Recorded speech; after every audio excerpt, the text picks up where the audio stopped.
Good morning, everyone. Happy Tuesday. We're happy you're here with us this morning. We're going to go ahead and get started right away, maybe even give you a few minutes back to your day.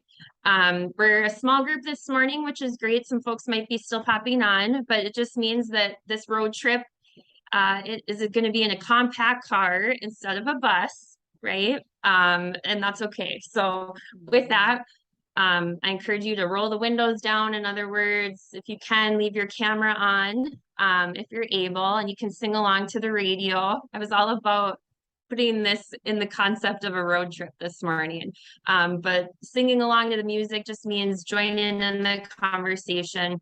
Feel free to ask lots of questions, engage in the conversation. Only housekeeping is that everyone has a story to tell. And we just ask that we respect everyone in this space and encourage all of us to really lean in again and ask lots of questions. And hopefully, the goal really to this is it's rather fast paced, but it's kind of a high level overview of some really great resources that your organization or agency can utilize and then bring back to your teams. And hopefully, whether that's in a school or in an out of school time, or within your networks working in educational systems. So yeah, we're excited that you're here this morning and to join in this conversation. So as we lean into, jumping into another school year, my kids aren't in the room, so I can say school, back to school. My oldest is headed off to college now, but my youngest is like, don't say those words yet, Mom. I'm not ready for summer to be over, but nonetheless, here we are. But as we're going into another school year, I think that it's no surprise, and many of you, I'm sure, have been in conversations about this, that mental health is a real concern. Social emotional learning are on the top of many school districts' lists of priorities. So where does mentoring fit in? There's compelling data released recently from the CDC that highlighted why this work matters. And we'll share in the chat if you want to read more of these articles. We'll be sharing lots of resources in the chat as we go, but don't panic. There's ways to save the chat, and I'll also be sending all of this in a wraparound so that you can go back and kind of sit in some of the information and explore as well. But there's compelling data that was released recently from the CDC as to why this work matters. When high school students across the US were asked, do you have a supportive peer relationship or a supportive, caring adult at school? For those that answered yes, they reported half the mental health challenges than those that did not have a supportive relationship. Half. So it's also noted that there are rare, if any, other interventions and or tools that offer the same results of cutting mental health challenges in half. In a recent panel discussion hosted by the Biden-Harris administration in Washington, D.C., partners came together in this work of supporting young people. And partners at the table included the National Partnership for Student Success and Mentor. So we were excited to be part of this conversation. And in the discussion, there was consensus that schools across the US, so we know this is a local issue here in Minnesota, but it is really impacting schools across the United States, that we are in a relationship deficit. And some of the causes to this deficit are stem from young people transitioning. So perhaps they were going from elementary to middle school, from middle school to high school, from high school to college, from college to the workplace. There's these relationship deficit gaps, right? And so again, the impacts from COVID, from teacher shortages. I just saw an article that came out today talking about teacher shortages, and that it's a real thing staring, us, those that are connected to education. So this is a real thing. And also a loss in students supporting program opportunities. As many of you know, again, sustainability with programs was a real challenge during the pandemic. And so now, I think we're in a building back time and, trying to regrow and innovate and think of creative ways on how to build that connection. So I just want to mention that hope is not lost. And I didn't want to start on a downer this morning, but I did want to just give you some data as to why this work really matters and why we're in this space of conversation today. At the heart of a lot of broken circles are relationships, and relationships can really serve as a connecting force that changes outcomes for kids. And so with that, I really encourage you to think about your own mentoring experience, your own journey. Think about who believed in you, what impact did that have on your school experience, on your life's journey, both after school perhaps, and even in college and in the workplace and beyond. So we're going to dive in. Our roadmap, as I shared, we're in a nice compact car on this road trip together this morning. And here's our roadmap. We're going to do a high-level overview of supporting mentoring initiatives in the educational system and relationship-centered schools and what that is. This is acting more of a bit of an icebreaker. And if you're interested, we will be offering a cohort of learning on relationship-centered schools coming in next spring. So just keep your eyes on that, for a deeper dive. But this is just sort of a high-level overview of getting you to kind of think about this initiative and what that means for your own school or education network.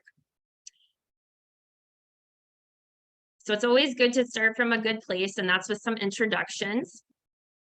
Then we're going to provide you, with some other grounding information in this conversation, and then provide you with some mentor resources, including the Relationship-Centered Schools Toolkit. There's a plethora of, templates and tools in there, so just be prepared. So many things, but it's the entire toolkit is really incredible and very helpful.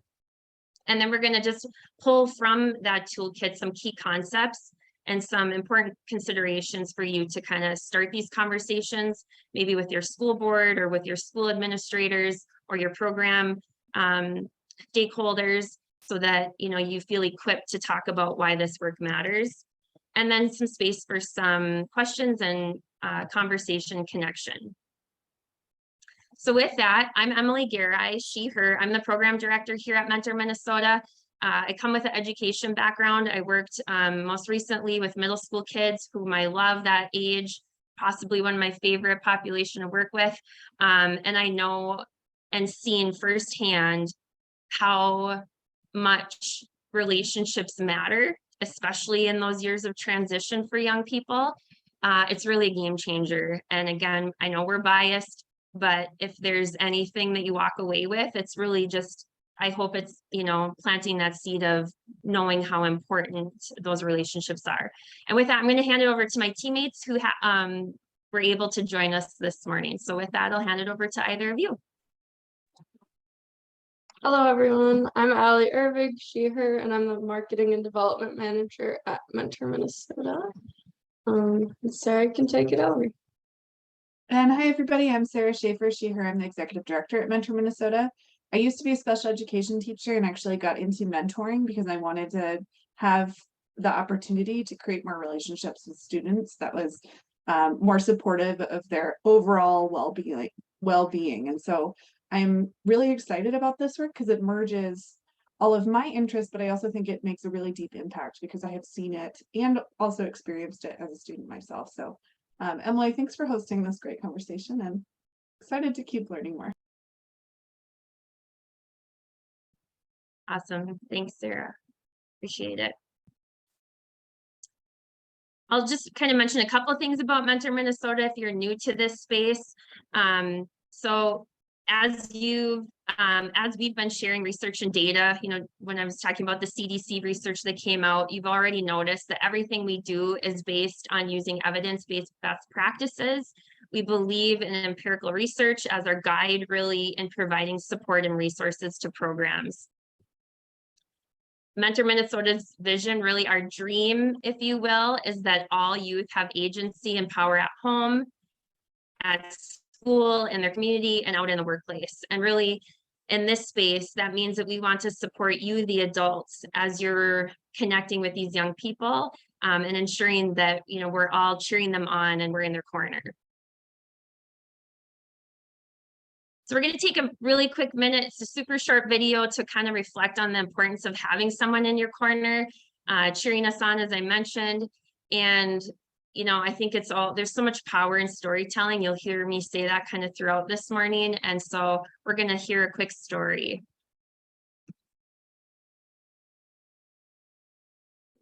First.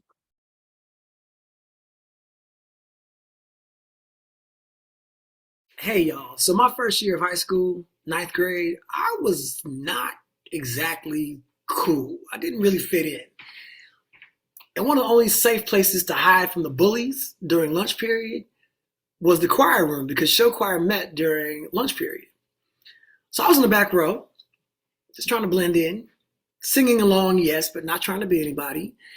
And Mr. Smith, the choir teacher, noticed me, snatched me out of the back row, and had me sing a song in front of the entire class.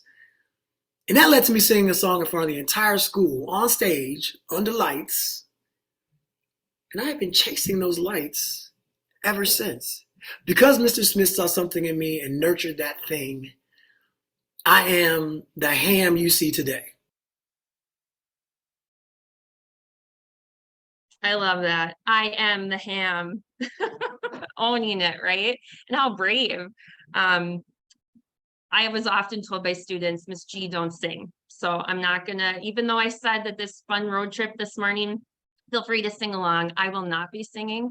But I do, I love that. And you can see how, you know, for a young person, it's maybe started as hiding out, right? Or not feeling included in their school environment. And that relationship with the choir teacher, like that, changed outcomes, and changed this young man's life. And so kind of just thinking about that as we move along. So first, getting to know you as well, right? I said introductions and we introduced ourselves a bit, but we'd love to know you a little bit better. So if you would be so kind to share your name, pronouns, and then I'm curious, what challenges are you facing within your programs? And I know that you're coming from all different spaces this morning. So, but really, we're just curious what challenges that you're seeing or you're facing right now. And then what other questions do you have? Or what are you hoping for this morning? What are your hopes and dreams to walk away with? I know it's a high level, fast paced hour together, but would still love to see and hear a little bit about you and what you're hoping to get out of this space. And feel free, you can unmute. If you're more comfortable, you can pop it into the chat. That's okay too.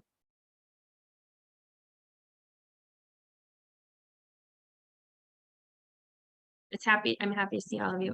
Go ahead, Erin. I'll jump in. I'll get the ball rolling. My name is Erin Wallach, and my pronouns are the she series. Challenges, I think this year, you know, what you were talking about right in the beginning, Emily, with the teacher shortages, and you know, there's going to be a lot of new faces at schools this year. We've had partnerships and collaborated with about 200 teachers every year, and there are, you know, chunks that are retiring or have left the field. So I do think that that's a challenge that we want to make sure that all of the classroom teachers know that they can connect with us to find a Learning Buddy volunteer to support their classroom and have a trained, you know, caring community member to be there and offer support. And so what we've been doing this month, I met with our marketing person and said, I kind of want to create like a teacher ad, if you will, where it can send information out and let them know about, you know, we do the background checks according to the district and interviews and all of those, you know, dotting our I's and crossing our T's, ongoing trainings, but then say, do you need, you know, a trained volunteer in your classroom a couple hours a week?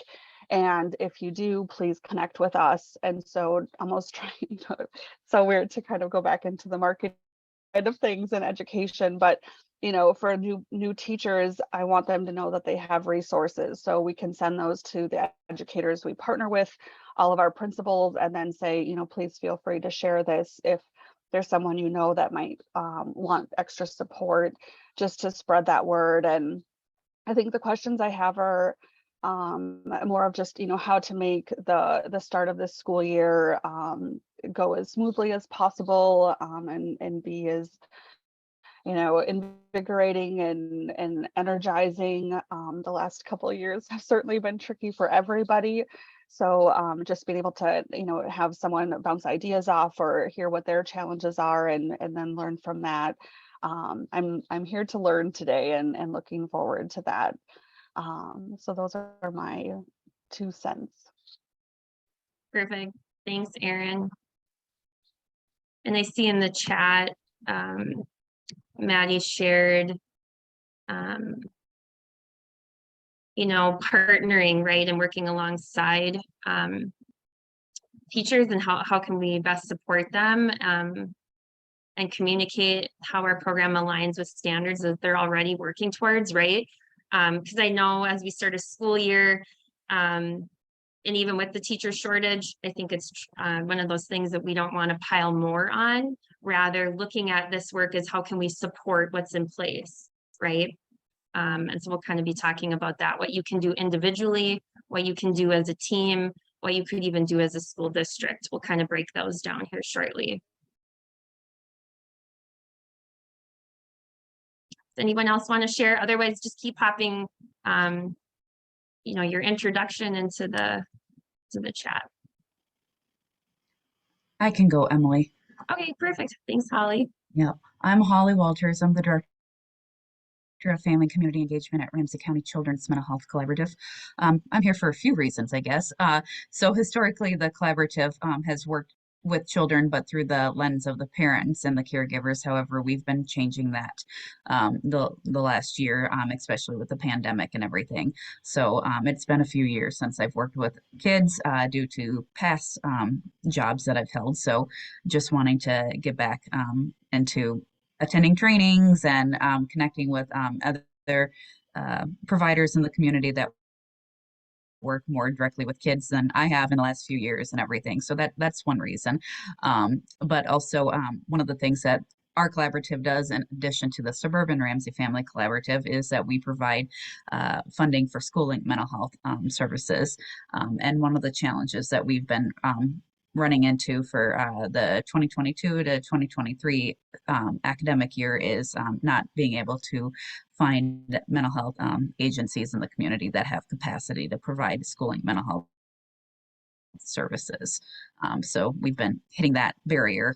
Usually we have contracts in place already to go for the start of the school year. We have 4 out of the 6 slots still open. We don't have enough agencies to serve Ramsey County school districts right now. So that's a big barrier and challenge right now for us. And then another reason is that one of my staff right now is also on Ralia, but she will be in a dual role this year, doing part-time work with us, but also doing her senior year social work internship, working with the school districts, doing a school advocacy internship. So learning more about the school system and everything. So just wanting to support her as a supervisor too. So. That's awesome. Oralia, you're going to be busy, but very much appreciated. That's great. Yeah, I'll just follow up after Holly. My name is Oralia and my pronouns are she, her. The challenges are what Holly said. I'm getting a lot of parents asking for places to take their children to get diagnosis or like mental health support, and we're not finding any places. And it's especially hard if they're families of color, because they prefer to be with someone that can speak their language or that they can identify with. I don't have any questions so far because I'm not sure what questions will come up, but I do hope to learn more about how I can help these families. Yeah, and that's great. And if at any point questions do pop up, just either unmute or pop them in the chat. Hi, I'm Ryan. I'm been involved with mentor programs for a long time, and I kind of noticed this trend of a lot of the ones that I'm involved in or have these good metrics or amazing feel-good stories end up getting cut. So I've been researching that in graduate school, and then currently working on, well, I recently got a grant to build some technologies that can help mentor program coordinators. So I'm just really looking forward to understanding the problems you all are facing and ways tools might be able to complement and support your work. So, and I still help coordinate a mentor program at the University of Minnesota as well. So I'm just kind of involved in this space and want to be part of the community and learn as much as I can. It's wonderful. Awesome. Happy you're here, Ryan. Nice to meet you. Yeah, nice to see everyone. I know some Vanessa and Maddie shared in the chat. But feel free to keep sharing things or asking questions as we go. We will, just because I know how quickly this time goes, I feel like if I'm driving this compact car on a road trip, I'm probably speeding, but hopefully everyone has their seatbelts on, right? But some benefits to, kind of talking about this conversation of relationship-centered schools, and what are some of the benefits to young people if schools and educational systems, if programming on the relationships and build from that. Some benefits include, for the young people, discovery of passion, so that exploration and future career paths, sort of this exposure right into maybe learning from other adults and caring adults in their lives. And we'll talk about that a little bit more in depth here in a second.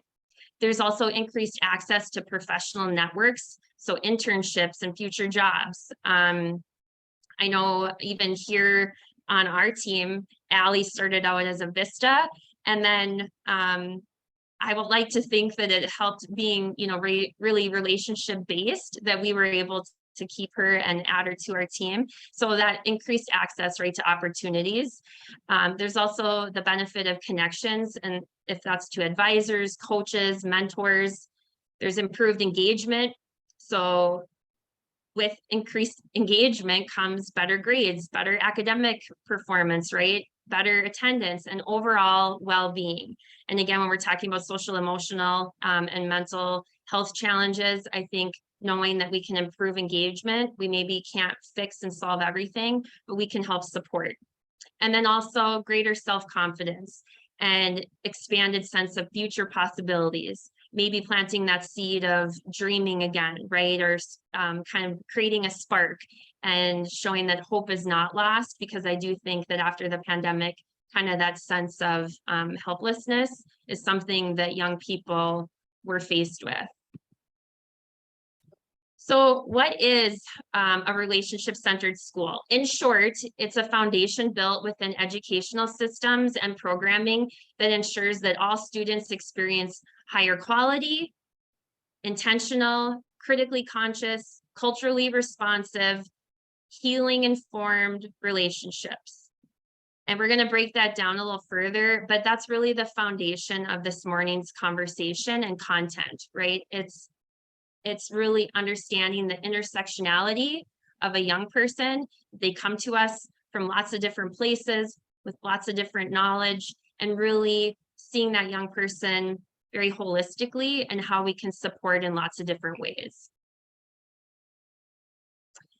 We'll be sharing this in the chat with all of you, but there's a couple of resources that are a part of the Relationship-Centered Schools Toolkit, and you're welcome to explore and take these back to your teams. I'm not going to be going into them this morning, but you're welcome to use them and again, kind of explore and look into them a little bit further. The first one is a tool centered on building relationships with caring adults, just some tips and tricks. And the second is a guide regarding the use of federal funds. So I know, as you mentioned, money being a challenge, right? And how can we recruit people to get included, to be part of these conversations and to lean into maybe if they are mental health experts, but then also how can we provide sustainability for programs to keep going, right? And that lack of funding. So there's some different tools and again, kind of tips and tricks when it comes to, or even ways of innovating on how you can use some of these federal funds that are coming. And I will talk briefly about some other opportunities that will be coming down the pipeline too when it comes to federal funding. So let's talk about what's at the heart of relationship-centered schools. And there's two big pieces.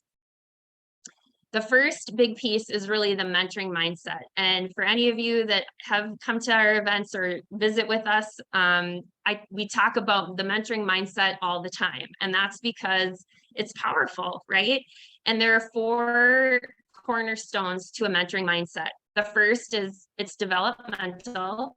So I'm here to help, and it changes over time. The second is intentional, meaning I see you. The third is supportive. So that's being in a young person's corner in a non-judgmental and empathetic way. And the fourth is communal, sort of this village concept, right? That we are in this together.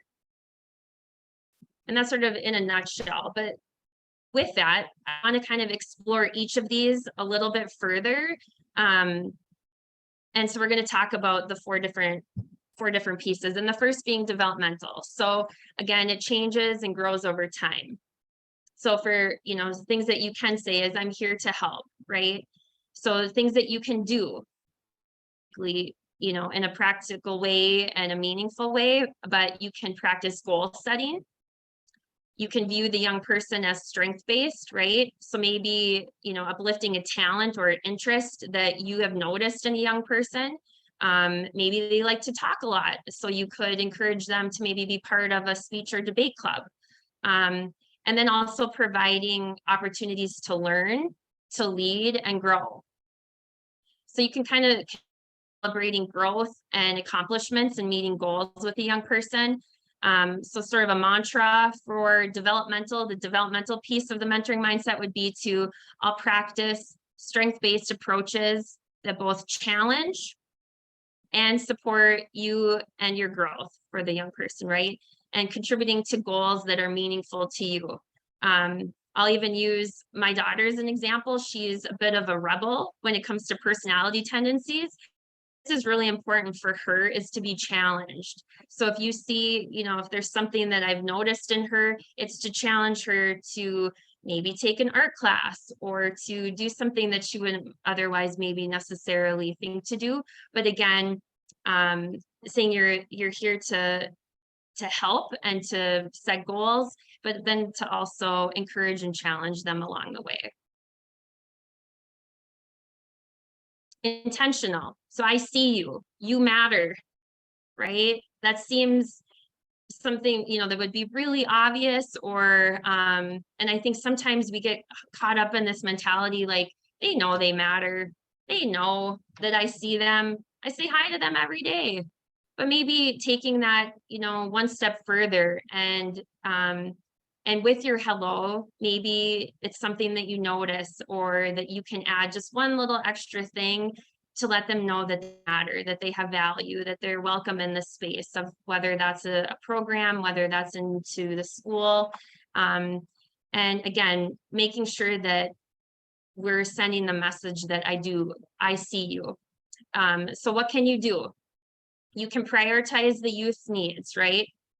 You can have a positive and respectful view of the youth and their families. Again, recognizing that intersectionality at all times, right? That they're coming from different backgrounds, different cultural experiences, different ways of seeing the world, but that you have a positive and a respectful way in seeing that. And then, again, and really just honoring their intersectionality. The consideration in intentionality here is being present and self-reflective. I think if we can be intentional about self-reflecting all the time, that does allow us to be empathetic. And then we're thinking of different ways on connecting with young people that might have different values or different ideas on the ways of seeing the world. And a little mantra for intentionality might be, I'm going to practice strengths-based approaches that both challenge and, I jumped back to my other notes. Again, that was a bump in our road trip. Hold on. But the mantra for this might be that I respect your voice, your interests, your identity, and to be fully present with these interactions and share your story. Allie and I were just at an amazing class called the Black Freedom Struggles. And one of the teachers in this course that we took talked about the power in storytelling, and that she tries to find ways of telling her own story whenever possible. And so I encourage you to think of ways that you can include your own story. And the last thing I'll say with intentionality is that Oprah once shared that after 25 years of conducting interviews with a diverse mix of people, there was one thing that they had in common, whether that was a young person or an adult, that when the lights and cameras were off, they would ask, was I okay? Was that okay? Emphasizing our desire to be validated, right? To be seen, to be heard, to be valued for our unique contributions that we bring to the relationships and the work that we do.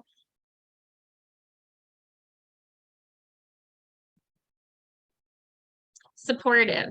So supportive is showing up for young people in a non-judgmental way, saying, I got you, I'm in your corner. So things that you can do, you can commit fully to the relationship, you can be authentic and be honest. And I'll be really real and honest here too. The kids, young people, they can smell baloney miles and miles away. All right. So I think if there's, one big tool, it's just to be honest and be authentic again, and to do no harm. Right. And so always thinking about that intersectionality piece, and that you're coming from a curious mind and practicing curiosity and consistency versus coming in and possibly causing harm by, making assumptions. A mantra for this might be, I will be curious about you and your journey, right? Not making it about us again, but you can still share your story and tell pieces of yourself, but still thinking of that young person and recognizing that it's their journey. And how can we be consistent in showing up and collaborate with that young person to create a safe and healthy space at school and out in programming. And lastly, communal. So the village concept, right? A connectedness to community. So that's understanding that mentorship may be a connecting piece to other spheres of one's life, right? So maybe that's home, that's sports, that's workplace, and particularly in this case, it's school. And so you can say we're in this together. You can recognize young people that come to us with wells of knowledge and community resources and assets. So providing pathways for young people to connect to their webs of community resources and opportunities that are beyond the school walls, right? Beyond the programming. You can be that bridge, you can be that connecting piece. Which brings me to the second piece that's super important when we're talking about relationship schools, relationship-centered schools, and that's social capital. So along with that mentoring mindset, social capital is really an important piece of this work. And we're going to pop a couple of great resources in the chat that you can check out in addition to the resources we'll share from Mentor and from the National Mentoring Resource Center. These are from the Search Institute and also the Christensen Institute, which have really great resources that you can check out when it comes to understanding social capital, especially for young people. So what is social capital? Social capital is when students have access to an ability to maintain and mobilize relationships. The so what of this? Why does this matter? Why does social capital matter? Both bonding relationships and bridging relationships matter when uplifting young people's social capital. And when I say bonding relationships, those are those like a mentor, a teacher, those relationships that are a little bit deeper, that young people connect to maybe more regularly, like within a mentoring program or some out of school time. Those are the bonding relationships. The bridging relationships might be support staff at school, might be a greeter or a welcome person into the school building, right? Or cafeteria staff or a bus driver even.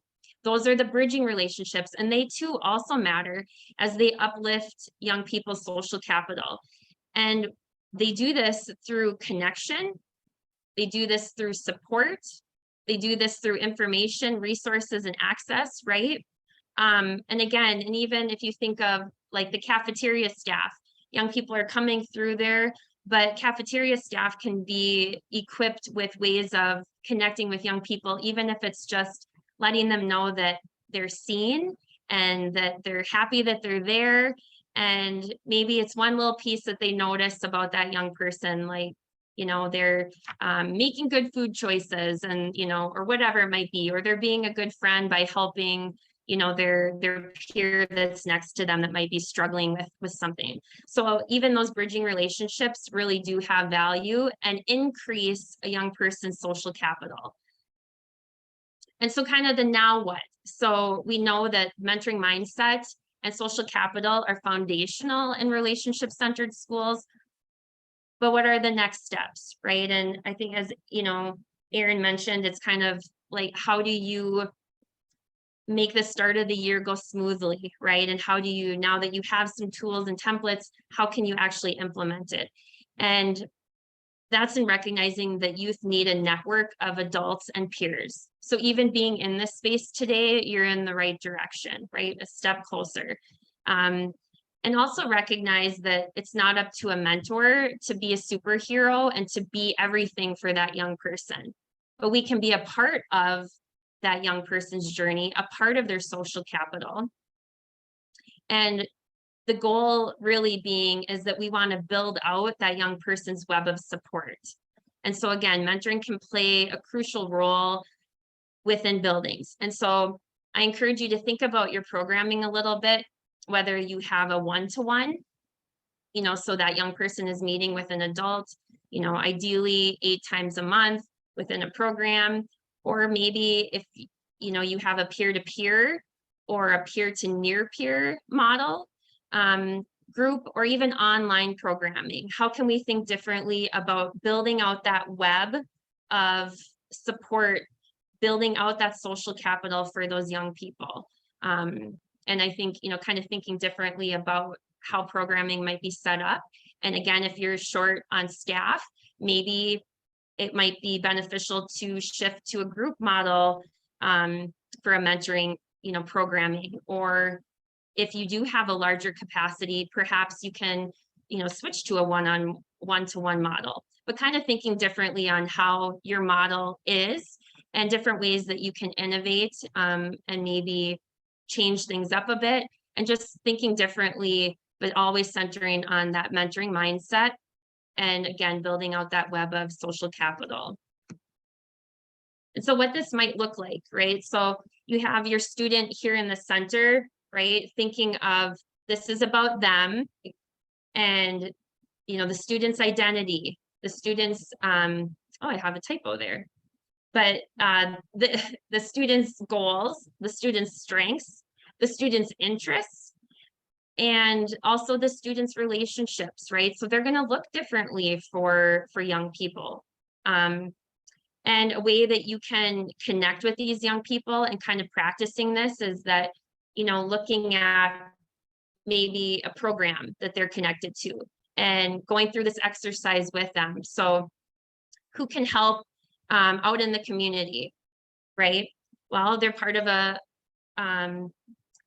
maybe their hairdresser can be a person that could help or be part of their web of support.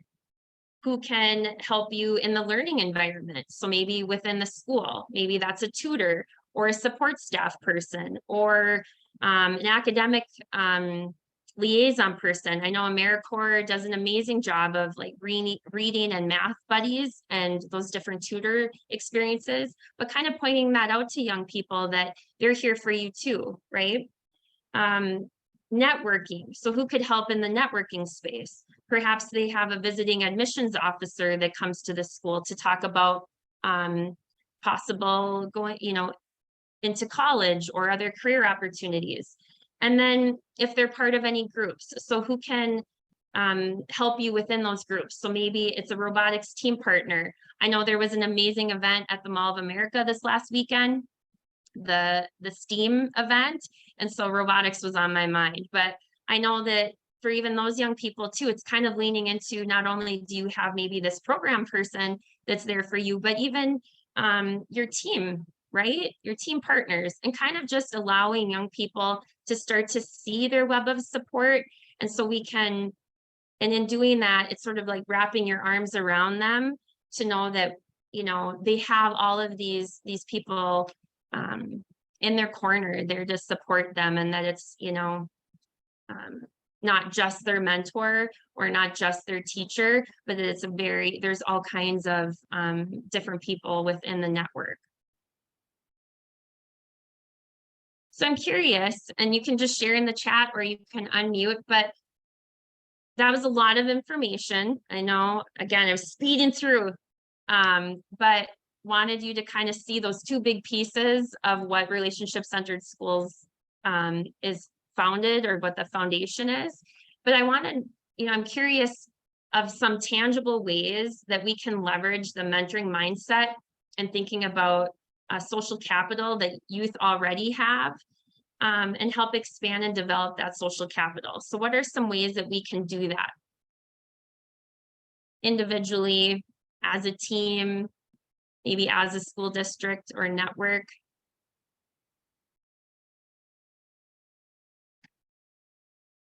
I'll give you a hint. I'll add some of these in here. Well, I just had an idea that I read about yesterday in this new book called Super Mentors. I'll add the link when I'm done talking, but it was helping people. If the kids or the students have a project, it's easier to ask for help or reach out to new people with a very specific and small ask. So if it's like, hey, this is for a class project, all of a sudden they have a reason to reach out to people, and then the people also know how to engage. That's a lot easier than saying like, hey, you want to meet for coffee or something. That's like really a tough thing for a student to set up, or like even like, hey, can I pick your brain? But if it's like, can you help with this specific thing? So maybe helping students identify something they're really interested in. It's a project, or like, I'm trying to build a boat this summer, or whatever the kid might be excited about. And then they can reach out to the people around them to help with that specific thing. That could be a good way to leverage their existing network. Ryan, I love that so much. And I just want to uplift what you said and give it kudos. I also think we can mirror that for young folks who might not totally know how to do that yet. Where even if you have a conversation and you know that maybe a student loves one of their teachers a lot or feels really comfortable with them and doesn't even know how to like talk to them or talk to a mentor or someone coming into the classroom, being able to coach them through that conversation, if you were in that place to do that, would be great. But I love that tip for everybody. So thanks for sharing. Yeah, I agree. You know, it's those small pieces, right, that they build up. And again, it's modeling, as Sarah shared, but then again, kind of coming at it, you know, and kind of breaking through that comfort zone a little bit and having those small asks, but also practicing, right? And it takes time to build. There's sort of this idea that humans are just naturally good at, you know, creating relationships. And that's just not true necessarily, right? It takes practice, takes time, takes modeling. And yeah, so I think that's really important.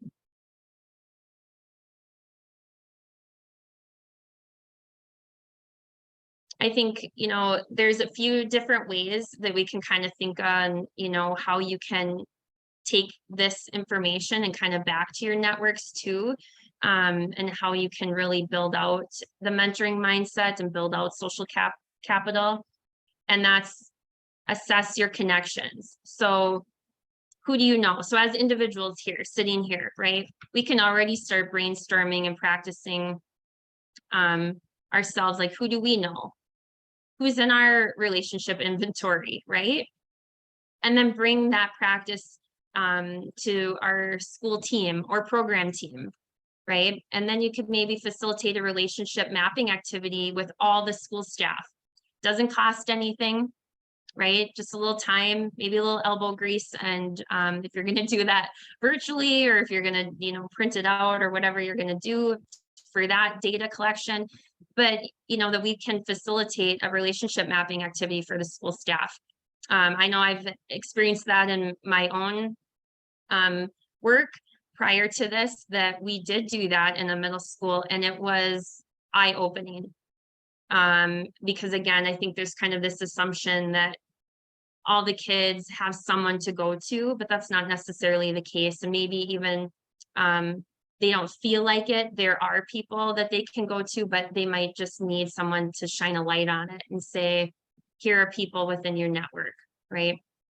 And as a district, if you're assessing your connections, you can integrate a relationship measurements into a data system so that you're ensuring that you're incorporating all the students and that you're getting to know them on a deeper level.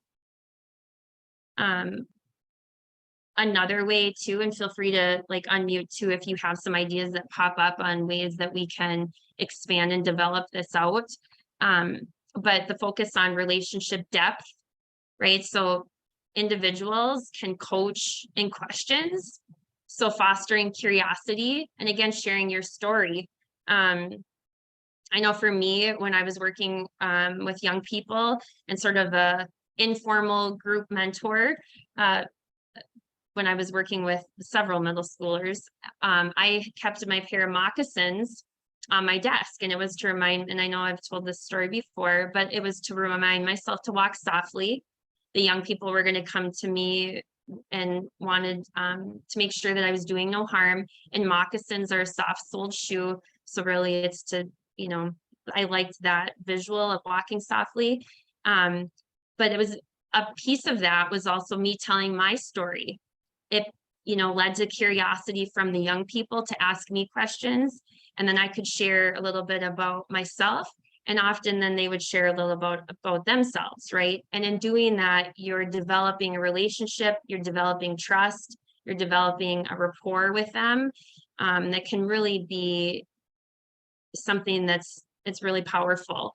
And usually after getting to know that young person, often we would bring a teacher in. So again, you're building out that web of support and include that teacher in that conversation of getting to know the young person.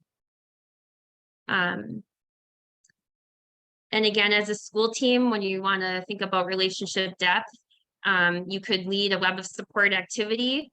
Kind of like I showed you with the student at the center, you could lead something with your team, and then debrief with the students and kind of talk about that individually.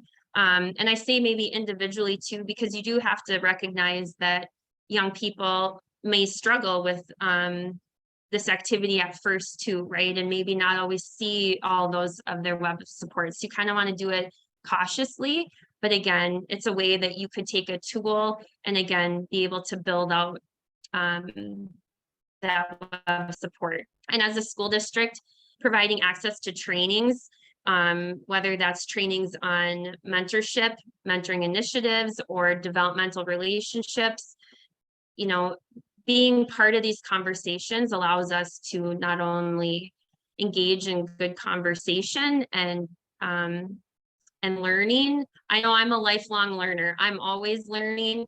And so, you know, kind of maybe being the first on your team to say, let's go and learn together. Let's be a part of this training. Let's learn about something on how we can develop relationships with our students in a more meaningful way. There's also grow, access, and opportunities. So all of us individually, we can decide one way that we want to help make progress towards a goal, whether through making a connection or providing a reference to an opportunity. So we can be that that bridge for that young person and just say, oh, there's, you know, whatever it might be, there's this event going on, or there's this club that's starting, or there's this new program that you could get connected to. But we could make a decision on how we can help them grow and access those opportunities. As a team, we could assign a mentoring or relationship coordinator And again, I know we're on a staff shortage, so that might be a little bit difficult, but perhaps you designate a team of people that each, like Ryan shared, maybe it's just one small piece, but you could have a relationships coordinator team that works on different pieces of a program and that oversees trainings and events. And again, all about building those relationships. As a district, you could create an office or again, a team of folks that can really look at ways to develop strategies and policies around fostering relationships within the school. And perhaps it's even looking at an old policies and procedures, right? But this team could look at some of those policies and how can they make them, you know, some policies more inclusive, more relationship based. And lastly, lean on and support community, right? I think if you make an effort to learn about and connect with support systems and local programs that students are a part of outside of school, that's huge. So as a school team, maybe you're going to design a community-based project learning as part of a family and community engagement, right? Bring the families in, bring the community in, and engage with strategies and ways of looking at assignments, right? You could make a really cool community project together. And even as a district, you could invite professionals in. Again, I'll mention the Minnesota Humanities Center. Big shout out to them again for providing a really great opportunity last week. But there was a teacher there and she actually invited the facilitators of the training. She's like, "You're awesome. I want you all to come into my classroom and connect with students." And they're like, "Okay." So maybe it's just asking a community member. You know, again, Ryan, you've got a great network at the U of M, maybe leaning into that. How can you invite other professionals, other adults in from a community to learn and really, you know, provide different opportunities to network and connect. So there's lots of ways that we can kind of engage in those ways too, but not be afraid to ask, right? Lean into it.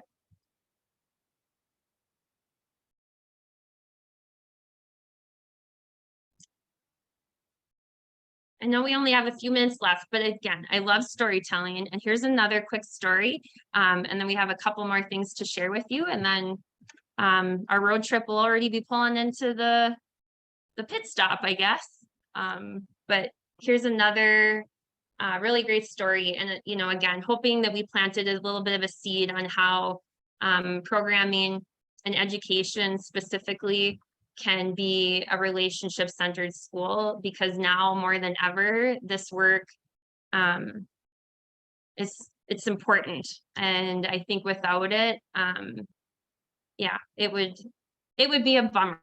So hopefully you can think of ways that you can really focus and lean into being a relationship-centered school.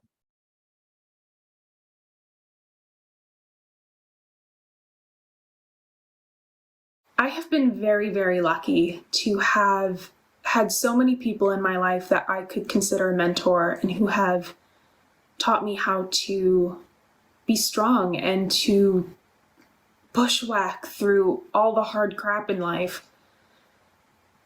But the one that sticks out to me is my elementary school counselor or therapist, Jenny. I had her when everything in my life was just completely falling apart and was just completely crazy, and I could talk to her about anything. And when she retired, she gave me a book. She'd been helping me work through stress issues, and she gave me a book and she wrote in it and she said, "Never forget who you are, because who you are is great." And I'll always remember that. I have been very, very lucky. I love that. And no, I'm not teary-eyed at all. I don't get emotional. I do not live in tears, which is not true. But again, little things, right? Again, this is a lot of information, but hopefully you can think of little ways that we can all really be impactful in this work. But yeah, this is kind of just an open space for questions, conversation. And again, if you want a deeper dive into this material, look for our cohort of training catalog that's going to be coming out, where we're going to be diving into relationship-centered schools specifically. But with that, I'll hand the mic over to all of you and have another sip of coffee. If anyone had questions or thoughts.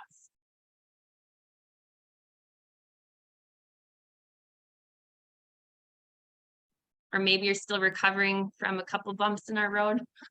I don't know. I have a question. A couple of the mentor programs I work with, well, it's common to have more mentors sign up than students that are available, especially in like juvenile probation settings. Sometimes like the students are like kind of come in on a rolling basis. So you might have mentors that are like done with training, but then might be 6 months or a year before they get matched with someone.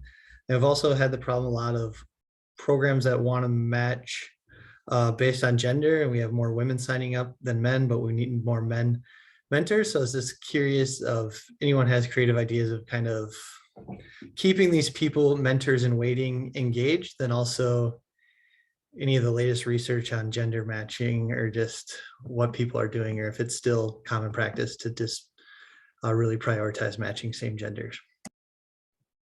There's really good questions, Ryan. First one, there's new research and a new best practice, elements of effective practice 5 that will be coming up soon that I think we'll discuss a little bit about same gender matching, which the research has changed a little bit on this, and it's really up to student preference. So having an in-depth conversation about maybe more about the qualities or the experiences that they hope to accomplish when they're in their match could help facilitate a slightly different conversation. But making sure that all parties are like on board with whoever they get matched with is great. But starting that from I think sometimes if you say like, oh, the only mentors we have are women, that already kind of puts it in a deficit, which if it was more focused around, you wanted somebody who was like a soft landing place, or someone who was really funny, and I found this person for you and here they are, and it might not be who you thought, but why don't we discuss what that could look like, might be a different way to approach that. And then your second question about, I'd be curious about what other folks, I know Erin, you might also have this too, with a mismatch between the amount of mentors and mentees, but I think if you can activate the young folks and even like caregivers, if that's part of the equation for you, Ryan, into the recruitment process, that can go a really long way. So having the young folks talk about their mentoring experiences, or what they've accomplished together, or what's been fun or interesting, might be a way to get more young folks to the table. Likewise with mentors, if that's the alternative, there's been a lot of success with mentors recruiting. And then what's really promising is the idea of young folks. If you're looking for mentors and you're not finding them, or they're not the same identity that your young folks want, having your young people point out people in their community and say, these people matter to me, and then asking them, having the young person ask them, and or saying, Ryan, can you ask that person and say, oh, you know, Mike identified you as someone who they look up to. Would you be interested in joining our program, and we'll train you and provide you supports? That can be an incredibly effective way to recruit people. So just some ideas for that, but really I think it comes down to the participants in the program actually probably have the most sway in getting in. So that was kind of long-winded, but Yeah, those that's are my great. thoughts. Thank you very much, Sarah. Oh, that is great. And I can stay on too. I think we can all stay on, but I know I'm going to pop this in if you wouldn't mind. If some of you have to bounce out now at 9:30. But we are always looking at ways to improve and bringing content that is meaningful to you. So if you wouldn't mind taking our quick survey, it's super short, I promise, but we'd appreciate it. And yes, as Sarah shared, I think involving youth voice in everything we do, especially with recruitment, and again, reaching out to them can be really powerful and impactful. And Nice. Erin, I just want to highlight what you said. I would be curious if you wanted to add anything, but it seems like you're really taking a very relationship-centered approach even towards thinking, supporting, recruiting mentors, which I know is probably, it takes a lot of effort and time because that's a lot of resources, but yeah. Yeah, I think with darts, it started, our organization started with volunteers, so it's part of the fabric of everything we do. And when COVID hit and so many of our volunteers, like all of you, weren't able to go into the classroom and help, doing some of these things was a way to stay connected. For 1 year, we also were meeting over Zoom like this, and then volunteers would record a book. And then we created a virtual library that we could share with our 47 school partnerships. And there were 204 books that got recorded that year.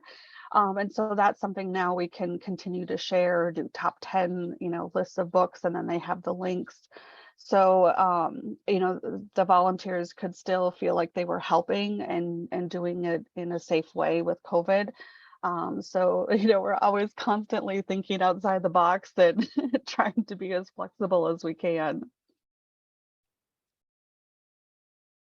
I love Erin. That's one of my favorite innovations that came out of COVID. And I think it's really cool that you pulled that together for the folks at your schools. Oh, that's so sweet. Thanks, Sarah. It is. I second that. And excited when that, oh, go ahead.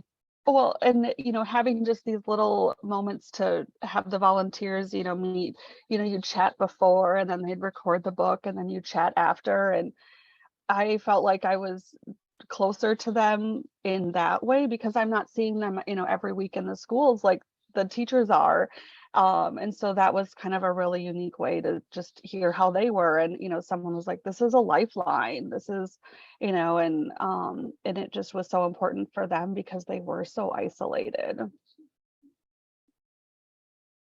Yeah, that's so true. And it's caused a lot of different, not so good, but again, there's some good things that have come out of this. And I think we had a moment to pause and how can we improve and innovate and power through.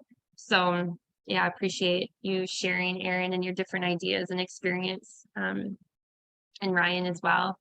And yeah, we want to stay connected. So if for anyone that's new on this space too, please, if you're always welcome to come to any of our trainings or our workshops or cohorts. If you aren't connected to the Mentoring Connector, it's also another way to recruit. Ryan, you were kind of mentioning, if your program, perhaps if it's in the Mentoring Connector, it's wonderful. If not, reach out to me and I can help you kind of walk you through getting it connected. It's one of the only national databases that actually where you can recruit for mentors and where young people can find a program. And we also offer technical assistance. So if you work with young people under the age of 18, you can apply to get technical assistance at no cost. Maddie's on the call today. Maddie's a new technical assistance provider for us. We're excited to have her join. But we have some incredible technical assistance providers that are happy to work through different challenges and can help provide that one-on-one coaching for program leaders. So just wanted to put that out there.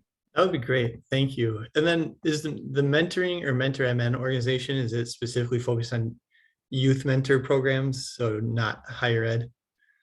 It's kind of a combination. We do mostly, the majority of our work is centered around young folks. We do consider that up to 24. So a lot of young people are in higher ed, but we really want to make sure that there's a strong pipeline to like higher ed to your career. And so a lot of our work in the last year has been around workforce development, which includes young people, but also is related to like reimagining the systems that might keep people away from fulfilling lives. And so like we are working right now with someone from a correctional facility trying to do mentoring inside of a prison, in workplaces, doing workforce development training. So yep, we want to make sure if you want mentoring, we want to make sure that you have mentors.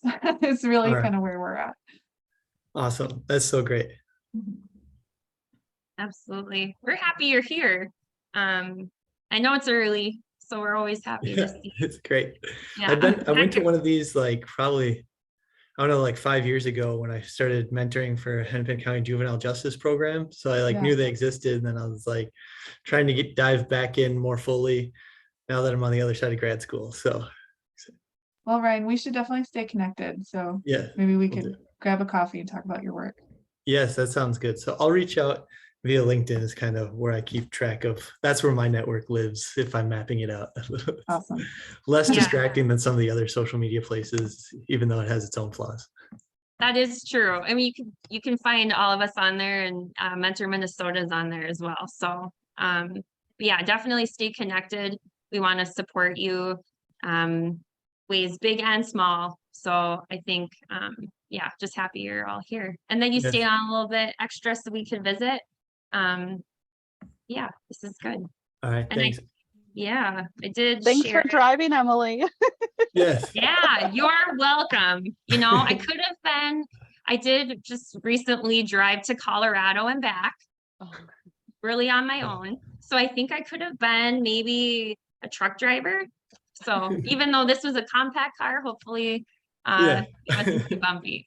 better gas mileage right now.